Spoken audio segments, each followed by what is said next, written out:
देखो, होलिका की महिमा एवं उसकी पूजन विधि मैं संक्षेप में बताऊंगा। यहाँ पर पूर्व में मैंने कुछ चीजें बताई थी आपको, ठीक है। यहाँ पर पूजन कैसे करना है, क्या करना है, ये पुस्तक सबके लिए उपयुक्त है। मैंने कल आप सबको ग्रुप में भेजी भी है ये, ठीक है ना। तो आप सभी लोग इसको देखिएगा भी, है ना। इसका सेवन करिएगा। देखिए,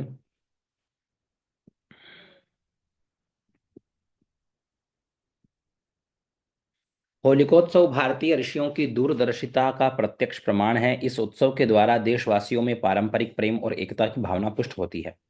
साथ ही आगामी नव वर्ष के 12 महीनों में सुखी एवं स्वस्थ जीवन बिताने का मार्ग प्रशस्त होता है। किंतु ये लाभ देश और तभी मिल सकते हैं जब ऋषियों द्वारा निर्दिष्ट विधि के अनुसार इस उत्सव को मनाया जाए। गीता में भगवान श्री कृष्ण ने कहा है, यह शास्त्र विधि मुत्सृज्य वर्तते काम कारतः न स सिद्धि मवाप्नोति न सुखम न पराम गतिम। अर्थात जो शास्त्र की विधि को छोड़कर मनमाने ढंग से व्यवहार करता है, वह न तो सफलता को प्राप्त करता है, न सुख पाता है, और न ही मोक्ष लाभ कर पाता है। तो ये श्लोक, प्रथम तो ये श्लोक याद कर लो, कंठस्थ कर लो ये श्लोक, है ना। ये काम का श्लोक है और ये याद करने वाला श्लोक है। मैं भेज देता हूं, प्रत्येक व्यक्ति को यह श्लोक याद हो।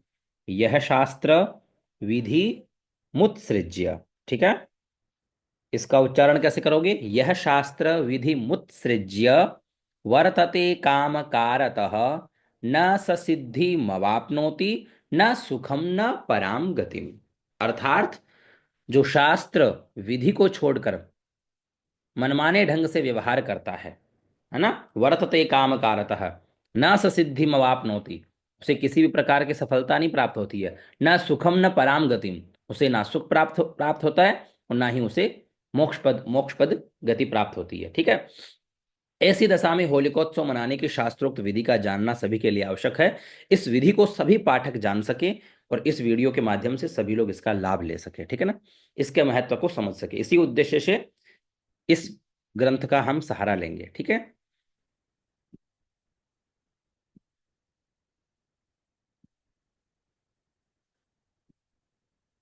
देखिए, फाल्गुन पूर्णिमा का उत्सव, ठीक है।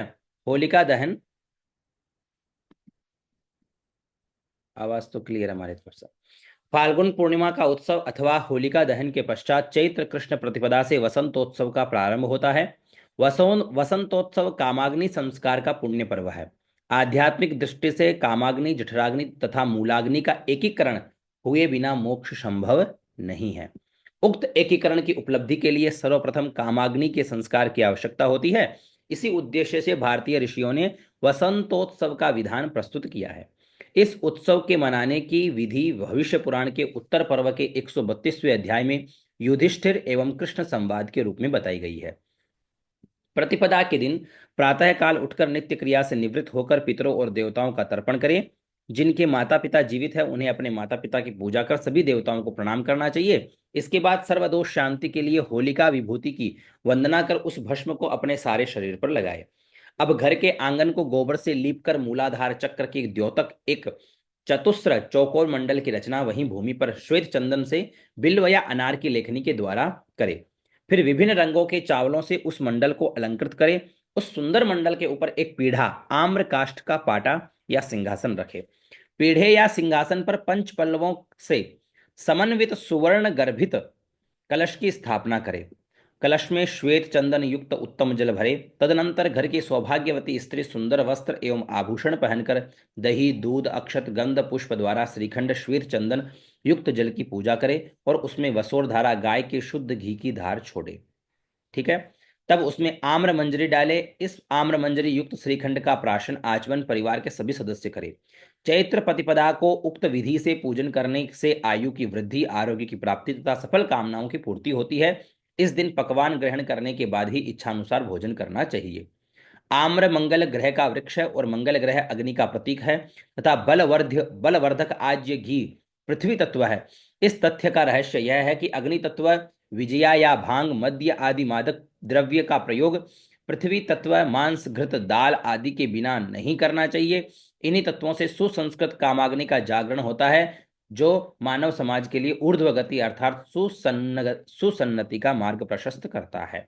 अब देखिए, हम क्या क्या आज अध्ययन करने वाले हैं। होलिकोत्सव की शास्त्रोक्त विधि, होलिका महोत्सव की कुछ विशेषता, प्राचीनता, है ना, उसके विषय में कुछ जानकारियां मैं बहुत संक्षेप रूप में आपको बताने वाला हूँ, ठीक है ना, जो आपके काम की है। और फिर होलिका पूजन, है ना, होलिका पूजन के विषय में बताएंगे कि आज के दिन कैसे पूजन करना चाहिए, है ना, वो सब चीज़ों पर चर्चा करेंगे। देखिए, होली महोत्सव भारत का प्राचीन पर्व है। इसकी सबसे बड़ी विशेषता यह है कि इसके द्वारा अनेकता में एकता की व्यवहारिकता रूप से शिक्षा मिलती है। भारत जैसे विशाल जनसंख्या वाले देश में विविध प्रकार की बहुसंख्यक जातियों के होने की संभावना भारतीय ऋषियों ने शताब्दी पहले ही सोच ली थी, और उनके पारस्परिक बंधुत्व भाव को सुदृढ़ करने के लिए उन्होंने होलिकोत्सव जैसे मनमोहक पर्व का श्री गणेश किया। इस तथ्य की पुष्टि निम्नलिखित निर्देश से होती है। ब्राह्मणैः क्षत्रियैर्वैश्यैः शूद्रैश्चान्यैश्च जातिभिः एकीभूय प्रकर्तव्या क्रीडा या फाल्गुने सदा। ठीक है। होली का यह महोत्सव प्रायः सारे भारत में आज से नहीं, ईशा से हजारों वर्ष पूर्व ही मनाया जा रहा है। प्रहलाद संबंधी पौराणिक गाथा तो सभी जानते हैं कि प्रहलाद की भुआ होलिका उन्हें गोद में लेकर के इस उद्देश्य से अग्नि में बैठी थी कि प्रहलाद जल जाएंगे और वे अपनी अग्नि सिद्धि के प्रभाव से बच जाएंगे, किंतु हुआ उल्टा। प्रहलाद का बाल भी बांका न हुआ और होलिका भस्म हो गई। तभी से आसुरी शक्ति पर दैवी शक्ति की विजय के प्रतीक रूप में प्रतिवर्ष फाल्गुन की पूर्णिमा की रात्रि में होलिका दहन किया जा रहा है। किंतु इस कथा के अतिरिक्त अन्य संदर्भों से भी इस महोत्सव की प्राक ऐतिहासिकता की पुष्टि होती है। जैसा कि प्रारंभ में ही संकेत किया गया है कि इस महोत्सव में अनेकता में एकता की भावना की पुष्टि होती है। सभी वर्गों के लोगों को, चाहे परस्पर परिचित हो या अपरिचित, मित्र भाव से रहते हैं और शत्रु भाव से या शत्रु भाव से, इस होलिकोत्सव के अवसर पर सभी भेदभाव का दूर करके वही मनुष्य को भूलकर एक दूसरे से मिलकर आनंद मनाने का अवसर मिलता है। यह अवसर वर्तमान परिस्थितियों में भारत के लिए कितना उपयोगी है, यह कहने की आवश्यकता नहीं। ठीक है।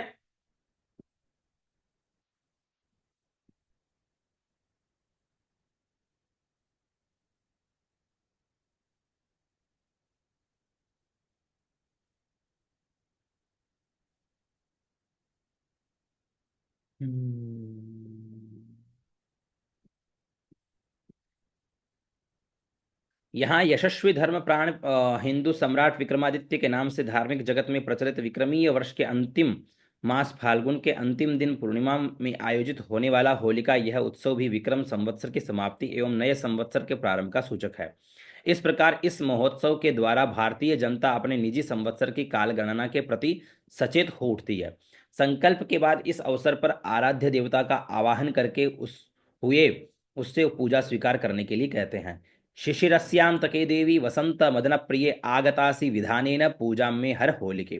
अर्थात हे होलिके देवी, तुम वसंत ऋतु और कामदेव की प्रिया हो, शिशिर ऋतु के अंत में आई हो, मेरी सविधि पूजा को स्वीकार करो। इस वचन के द्वारा शिशिर, वसंत और मदन तीन महत्वपूर्ण परिस्थितियों स्थितियों के प्रति ध्यान आकृष्ट होता है। प्रथम दो शिशिर और वसंत के परिवर्तनशील ऋतु काल का ज्ञान मिलता है, तो मदन अर्थात कामदेव से मानसिक अवस्था का दिग्दर्शन भी होता है। ऋतु परिवर्तन के साथ ही देखो यहाँ मौसम भी बदलता है, जिसका प्रभाव पाचन शक्ति पर पड़ता है। तो अतएव खान पान के तदनुसार सुधार करना होता है। मानसिक प्रवृत्ति में भी सहज परिवर्तन होता है, जिसके अनुसार संयम और अनुशासन के प्रति ध्यान देना होता है। होलिका पूजन की महत्वपूर्ण क्रियाएं।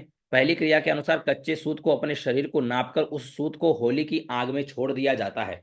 इसकी विधि यह है कि सूत का एक छोर दाएं पैर के अंगूठे के नीचे दाब लेते हैं और फिर दाएं हाथ से सूत को पकड़े हुए, मतलब नीचे से लेकर के पकड़े हुए ऊपर तक, ठीक है ना, तन कर खड़े हो जाते हैं और सूत को अपने सिर के एक हाथ ऊपर ले जाकर वहां से उसे तोड़ लेते हैं। ठीक है, वहां से तोड़ लेंगे। फिर उसको क्या करेंगे, उसको एक छोटा सा गोल बना लेंगे, गोली सा बना करके फिर अपने सर के ऊपर, साथ में आप पीली सरसों भी ले सकते हो, और सर के ऊपर कम से कम 7 बार घुमा लो। ठीक है, कहीं 3 बार दिया हुआ है, कहीं 4 बार दिया, लेकिन 7 बार शरीर से घुमा लो और घुमा करके फिर होलिका अग्नि में उसको फेंक दो। ऐसा करने से क्या होता है कि हमारे शरीर पर किया हुआ किसी भी प्रकार का अनिष्ट हो वो दूर हो जाता है। रोग व्याधि कष्ट पीड़ा सब कुछ दूर हो जाती है। ठीक है ना।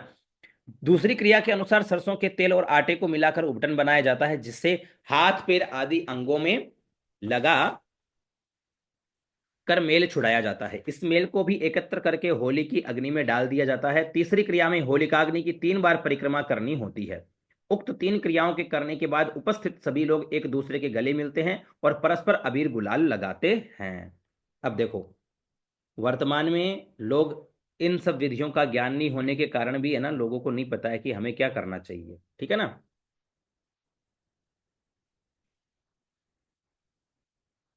बात सही है ना।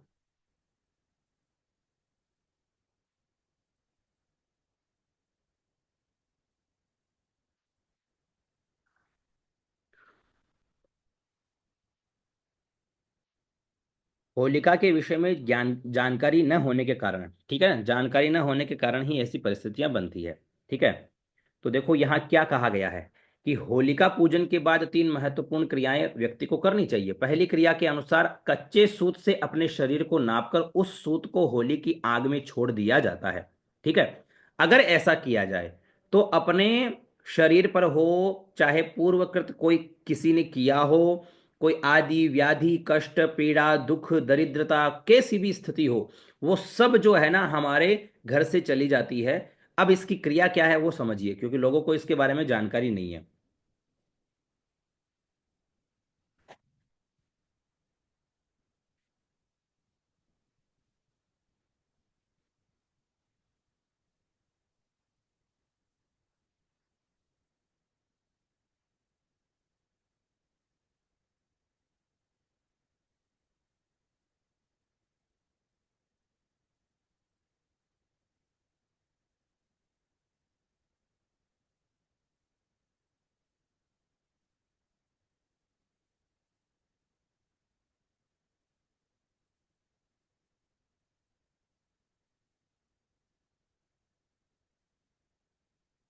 हम्म।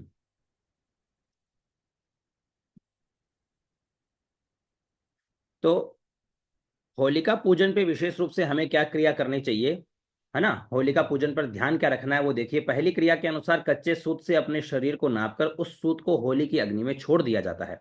ऐसी क्रिया करने से हमारे शरीर पर कष्ट, किसी भी प्रकार का कष्ट हो, आदि व्याधि पीड़ा, कोई व्यक्ति हमारे ऊपर किसी भी प्रकार की कोई क्रिया भी करा दे, ठीक है ना, तो वो भी सब उसी समय तत्क्षण नष्ट हो जाती है।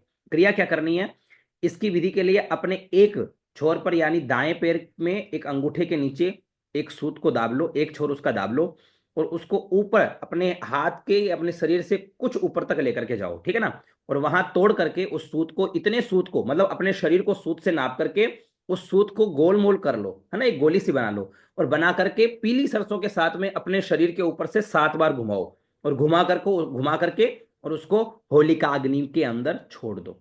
ऐसे करने से सारे कष्ट पीड़ा दुख दरिद्रता दूर हो जाती है। दूसरी क्रिया है कि सरसों के तेल और आटे को मिलाकर के उबटन बनाया जाता है, हाथ पैर अंगों में लगा करके मेल के सहित छुड़ा करके और उसको अग्नि में डाल दिया जाता है। और तीसरी क्रिया है कि होलिका की अग्नि में 3 बार परिक्रमा करनी चाहिए। अब यह करने से क्या होता है, देखो शास्त्रोक्त प्रमाण जो क्या कहता है वो कहता है कि उक्त 3 क्रियाओं के करने के बाद उपस्थित सभी लोग एक दूसरे के गले मिलते हैं और परस्पर अबीर गुलाल लगाते हैं, हास परिहास करते हैं, ठीक है ना। इन तीनों ही क्रियाओं का दूरगामी महत्व है। क्या है, इनके प्रभाव से आने वाले नए वर्ष के काल में शरीर विविध प्रकार के रोगों की चपेट में आने से बचा रहता है, शरीर स्वस्थ रहता है और मन की विचारधारा सन्मार्ग की ओर उन्मुख होती है। होली रात्रि में जलाई जाती है। उक्त तीनों क्रियाएं उसी समय की जाती है और दूसरे दिन प्रातःकाल उठकर होलिकाग्नि के गर्म किए गए जल से स्नान कर पुनः होलिका पूजन प्रदक्षिणा कर उसकी भस्म अपने मस्तक आदि अंगों पर लगाने की परंपरा है, और तभी से रंगोत्सव का प्रारंभ भी हुआ है। तो ये तीनों क्रियाएं संभव हो या इनमें से कोई एक क्रिया अवश्य प्रति व्यक्ति को करनी चाहिए, और ये जानकारी सभी को प्राप्त हो ताकि सभी लोग इसका लाभ ले पाए। हमारे शरीर में, परिवार में कोई कुछ करा दे या कैसी भी स्थिति हो, है ना, आदि व्याधि पीड़ा कष्ट आदि जैसी भी स्थिति हो, किसी प्रकार का रोग नहीं हो, तो ये क्रिया तो प्रत्येक व्यक्ति को ही करनी है।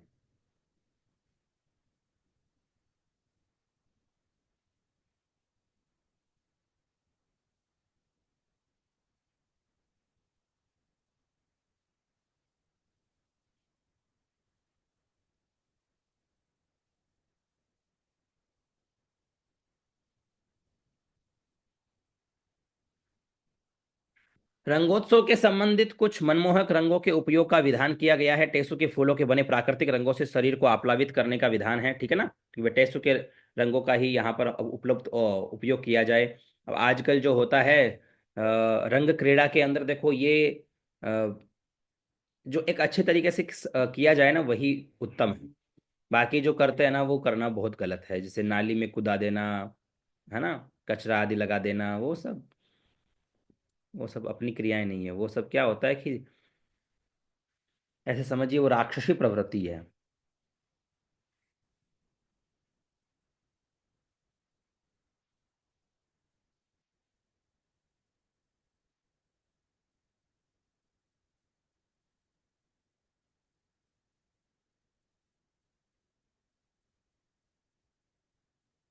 अब देखिए यहाँ पर कुछ चीजें और जानेंगे, उसके बाद बढ़ेंगे आगे।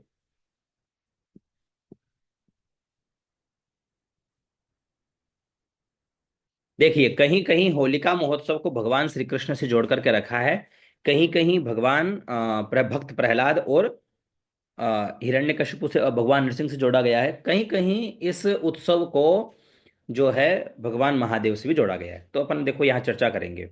तो क्या कहा गया है कि होलिका को पूतना ज्वलन भी माना जाता है, यानी इसी दिन भगवान ने पूतना का वध किया था, ठीक है। कहीं होलिका पर्व को प्रहलाद की घटना से संबंधित मानते हैं, और कुछ होलिका महोत्सव को महादेव द्वारा कामदेव का जलन, यानी इसी दिन भगवान ने कामदेव को भस्म किया था, तो कामदेव की भस्म की क्रिया में भी यह उत्सव माना जाता है। यानी इस दिन साधक लोग जो है अ, ऐसे समझिए कि अपने इस शरीर के माध्यम से क्रिया करके, है ना, इस उत्सव को कामदेव जलन का भी उत्सव मनाते हैं, ठीक है। साधक होलिका को महारात्रि के रूप में भी देखते हैं और अनात्माकार वृत्तियों का लय करने का प्रयत्न करते हैं, जिससे आत्माकार वृत्ति की स्थिति में सुदृढ़ होती है और कुंडलिनी शक्ति का जागरण होता है। संक्षेप में सभी मतों में अग्नि जागरण की प्रधानता है। अग्नि जागरण की मूल प्रेरणा हमें वेदों से मिलती है। वेद कहते हैं अग्निर्जागार तम ऋचः कामयन्ते, अग्निर्जागार तमु सामानि यन्ति, अग्निर्जागार तमयम सोम आह तवा है मस्मि सख्ये न्योकाहा। ऋग्वेद का ये मंडल है। अर्थात जिस राष्ट्र की व्यक्तिगत अग्नि उत्साह और राष्ट्रगत अग्नि तेज जागृत है, वही राष्ट्र सर्व सौभाग्य का अधिकार है, ठीक है। शास्त्रों पुराणों में होलिका के विषय में क्या क्या है वो भी समझिए। कर्म मीमांसा एवं पुराणों के अनुसार होलिका महोत्सव का आरंभिक नाम क्या था? होलाका। महर्षि जैमिनी कृत कर्म मीमांसा शास्त्र में होलाकाधिकरण नामक स्वतंत्र कर्म कांड का वर्णन है। वात्स्यायन ऋषि ने पारंपरिक उत्सवों महोत्सवों में होलाका को श्रेष्ठ महोत्सव माना है। हेमाद्रि ने होलिका पूर्णिमा को हुताशनी कहा है। लिंग पुराण में फाल्गुन पूर्णिमा को फाल्गुनिका कहा गया है और इसे बाल क्रीड़ाओं से पूर्ण एवं लोगों को ऐश्वर्य देने वाला बताया है। वाराह पुराण में इसे पटवास विलासिनी भी कहा गया है। भविष्योत्तर पुराण में इस उत्सव के संबंध में एक कथा दी गई है कि महाराज युधिष्ठिर ने भगवान श्री कृष्ण से पूछा कि फाल्गुन पूर्णिमा को प्रत्येक गांव एवं नगर में उत्सव क्यों मनाया जाता है, प्रत्येक वर्ष में बच्चे क्यों क्रीड़ामय हो जाते हैं और होलाका जलाते हैं, होलाका में किस देवता की पूजा होती है, किसने इस उत्सव का प्रचार किया, इसमें क्या क्या कर्मानुष्ठान होते हैं। भगवान श्री कृष्ण ने युधिष्ठिर से राजा रघु की एक कथा कही। राजा रघु के पास लोग यह कहने के लिए गए कि ढूंढा नामक एक राक्षसी बच्चों को दिन रात डराया करती थी और बच्चे उसके उत्पीड़न से सूख जाते थे। राजा द्वारा पूछने पर उनके पुरोहित ने बताया कि ये वह मालिन की पुत्री एक राक्षसी है। इसे भगवान शिव ने वरदान दिया है कि उसे देव मानव आदि मार नहीं सकते और न वह अस्त्र शस्त्र या जाड़े गर्मी या वर्षा से मर सकती है। केवल क्रीड़ा युक्त बच्चों से वह भयभीत हो सकती है। होलिका अर्थात सर्व दुष्टापह होम। पुरोहित ने यह भी बताया कि फाल्गुन की पूर्णिमा को शीत ऋतु समाप्त होती है और ग्रीष्म ऋतु का आगमन होता है। तब लोग समुदायों में एकत्रित होकर हंसे एवं आनंद मनाए।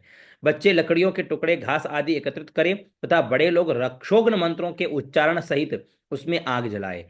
प्रज्वलित अग्निदेव का सभी लोग तालियां बजाकर स्वागत करें, प्रदक्षिणा करें, हंसे और अपनी अपनी भाषा में सर्वथा मुक्त होकर उच्च स्वर में गायन अट्टहास क्रीड़ा करें। इस प्रकार के सर्व दुष्टापह पह होम से वह ढूंढा राक्षसी भयभीत होकर मर जाएगी। जब चक्रवर्ती राजा ने सर्व दुष्टापह होम का विधिवत अनुष्ठान किया तो ढूंढा राक्षसी मर गई। और वह दिन होलिका ज्वलन के नाम से प्रसिद्ध हो गया। दूसरे दिन चैत्र की प्रतिपदा पर लोगों को होलिका भस्म को प्रणाम करना चाहिए, मंत्रोच्चारण करना चाहिए, घर के प्रांगण में वर्गाकार स्थल के मध्य में काम पूजा करनी चाहिए। इससे संपूर्ण समुदाय रोग मुक्त होकर आनंद से रहेगा। पुराणों में ढूंढा राक्षसी के अन्य नाम भी मिलते हैं, शीतोष्णा, असृक्या, संधिजा, अरुकुंठा, होलाका आदि। इन नामों के अर्थों का विवेचन करने पर तथा पौराणिक कथानकों के मंतव्यों पर ध्यान देने से ढूंढा राक्षसी के तात्विक स्वरूप का बोध होता है। ढूंढा शब्द ढूंढ शब्द का अपभ्रंश है। जिस प्रकार कोई वृक्ष मधुर रसात्मक प्राण रस से वंचित होकर शुष्क हो केवल ठूंठ ही रह जाता है, ठीक उसी प्रकार ढूंढा राक्षसी के प्रकोप से बालकों का शरीर सूख कर केवल ठूंठ सा रह जाता है।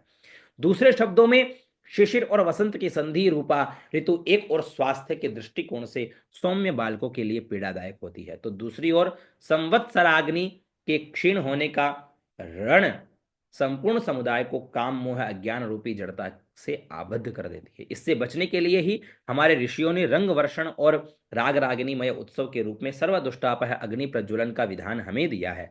आवश्यकता है कि आज हम उक्त मंतव्यों को पुनः समझे और पूर्णतया निरोग बनते हुए नवीन संवत्सराग्नि को धारण करें।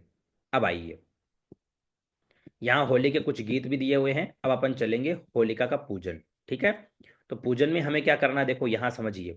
होलिका पूजन करता शुद्ध वस्त्र आदि पहन करके पूर्व या उत्तर की ओर बैठे, अपवित्र मंत्र से पवित्र वा इत्यादि से शरीर का प्रोक्षण करे, आचमन करे, आसन की पूजा करे, है ना, आसन पे कुछ गंध अक्षत पुष्प छोड़े, फिर उसके बाद पवित्र, है ना, आसन को प्रणाम करे। उसके बाद संकल्प करे। संकल्प में दाहिने हाथ में पंचपात्र से पवित्र जल और अक्षत लेकर संकल्प पढ़े। संकल्प में क्या पढ़ना है, ओम तत्सत अद्य तस्य ब्रह्मणोन्नि द्वितीय प्रार्धे श्वेत वाराह कल्पे जम्बूद्वीपे भरतखंडे आर्यावर्त देशे अमुक पुण्य क्षेत्रे कलियुगे कलि प्रथम चरणे व्यय संवत्सरे, जो भी संवत्सर है उस संवत्सर का नाम लेना है। फाल्गुन मासे शुक्ल पक्षे पूर्णिमा तिथौ जो भी वार हो, ठीक है ना, उस वार का उच्चारण करना है ना, शुक्रवार हो, गुरुवार हो, शुक्रवार हो, अमुक गोत्रोत्पन्नो हो, नाम अपना शर्मा ले लेना है और फिर बोलना सांवत्सरिक योग क्षेमार्थम गणेशादि सह होलिकाया से यथोपचार ही पूजन महम करिष्ये।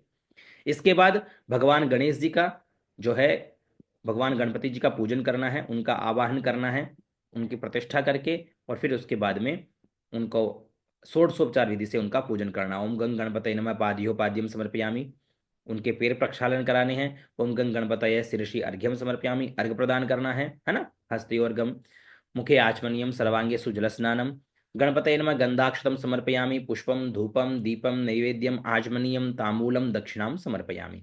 अंत में भगवान गणपति से प्रार्थना करें। ऐसे ही भगवान नवग्रह, ठीक गणपति जी के पास में ही नवग्रहों का आप जो है सूर्य चंद्र, है ना, मंगल बुध बृहस्पति शुक्र शनिश्चर राहु केतु नवग्रहेभ्यो नमः, नवग्रहा इहा गच्छ इह तिष्ठम मम पूजाम गृहाण। और वही षोडशोपचार विधि से, है ना, सबसे पहले उनका ध्यान अक्षत पुष्प इत्यादि कर करके, ठीक है, पाद्योपाद्यम हस्त्योर्घ्य मुखे आचमनीयम सर्वांगे सुजल स्नानम, है ना, पंचामृत स्नानम समर्पयामि, शुद्ध स्नान, फिर वस्त्र उपवस्त्र यज्ञोपवीत, पुनः आचमनीयम, गंध अक्षत पुष्प धूप दीप नैवेद्य आदि अर्पण करके, है ना, ये सब क्रियाएं करके षोडशोपचार विधि से उनका पूजन करना है। ऐसे ही षोडशोपचार षोडश मातृका का पूजन करना है, ठीक विधि से। और फिर अंत में होलिका का पूजन। उक्त प्रकार भगवान गणेश आदि सबका पूजन करने के बाद में होलिका का पूजन। तो होलिका पूजन में ओम शिशिरस्यांत के देवी वसंत मदन प्रिय आगतासी विधानेन पूजा में हर होलिके।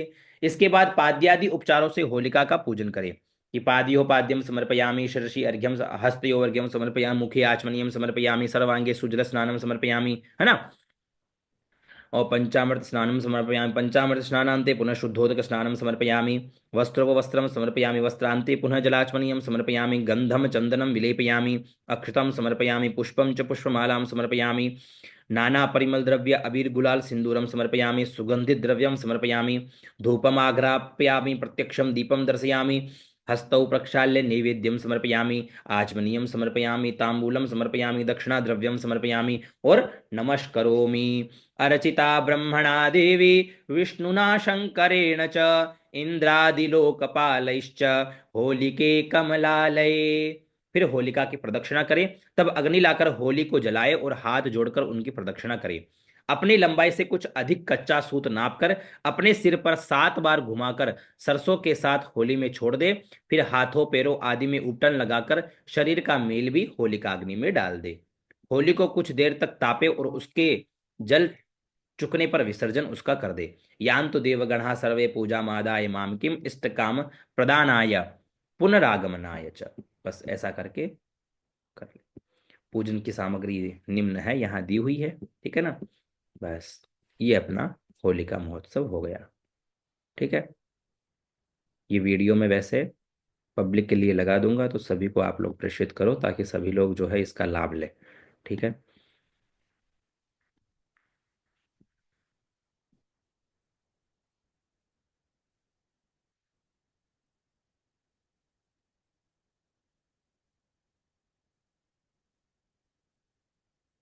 हम्म। होलिका पूजन में गर्भवती महिलाओं का तो वैसे ऐसे है कि उनके हाथों में पीली सरसों और नमक बांध करके रखे। ठीक है, मोटा नमक जो आता है।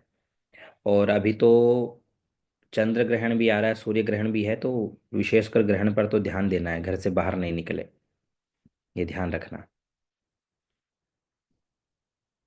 उज्जवल जी, संध्या में गायत्री हृदय कैसे करें एवं 32 मुद्रा का उपयोग कहाँ कहाँ होता है? तो आप एक बार संध्योपासन वाला वीडियो आप ले लीजिएगा, है ना। विश्वनाथ जी, आप जो है ना संध्योपासन वाला वीडियो इनको भेज दीजिएगा ग्रुप में, है ना। हाँ, तो ठीक से समझ में आ जाएगा।